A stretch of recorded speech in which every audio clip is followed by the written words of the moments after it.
Before we begin, if you love real, emotional stories like this, hit that subscribe button and share your thoughts in the comments. I read every single one, and your experiences matter. From the outside, Christmas at my parents' home always looked abundant and picture-perfect. The trees stretched too close to the ceiling. Presents were stacked high and wide, wrapped in carefully coordinated paper because my mother liked everything to look good in photos. The house was loud before anything even happened, loud with anticipation, with unspoken rules, with expectation. That morning, I noticed the pattern right away. The way my father arranged the gifts by family line. The way my sister's children were summoned first and told exactly where to sit. My son stayed close to me, his hands pulled into his sleeves, watching everything unfold. He's 8, old enough to notice numbers, old enough to understand when fairness is being counted. When his turn finally came, my mother smiled brightly and handed him a small envelope. He thanked her instantly. He's thoughtful like that. Careful. He opened it slowly, glancing up at me before looking inside. A $5 gift card. The kind you grab near the checkout line at a grocery store. Across the room, his cousins were tearing into boxes, buzzing with excitement. A tablet lit up one child's face. New sneakers were lifted into the air like trophies. Someone joked about spoiling them. My son leaned against me and whispered so only I could hear, "Did I do something wrong?" There it was, not pain yet, just confusion. The kind that settles deep if you don't stop it early. Before I could respond, my father laughed. Short. Satisfied. "Well," he said, motioning toward the larger pile, "we reward the ones who matter." He didn't look at my son. He didn't have to. He wasn't making a joke, he was stating a rule. The room stayed quiet. No one objected. My sister smirked into her mug. My mother adjusted a ribbon that didn't need fixing. The silence that followed wasn't awkward, it was agreement pretending to be discomfort. I stood up slowly, steady, and lifted my son the way I used to when he was smaller and exhausted, coat and all. He wrapped his arms around my neck without hesitation, trusting the motion. "We're leaving," I said. That was all. My father started to argue, then stopped. My mother asked if we were being dramatic. I didn't answer either of them.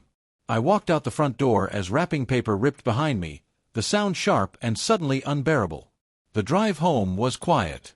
My son watched houses pass by, glowing windows flashing like snapshots of other families. Halfway home, he asked, "Will they still let me keep the gift card?" "Of course," I said. "It's yours." He nodded, content for now. Children don't need long explanations. They need consistency. That night, after he fell asleep, I sat alone at the kitchen table. I didn't cry. I didn't vent. I made tea and forgot to drink it, staring at my hands instead.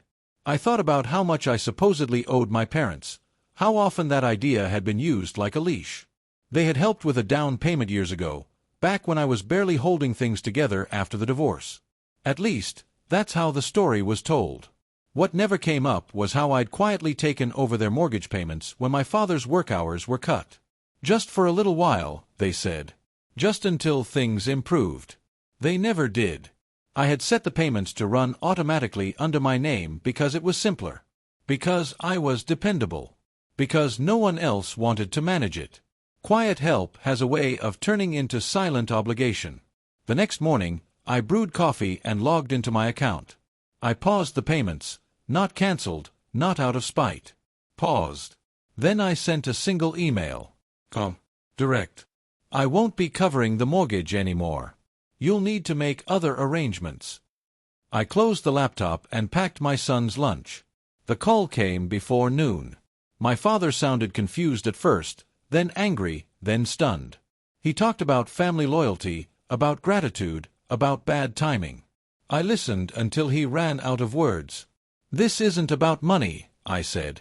"It's about what you showed my child yesterday." He scoffed.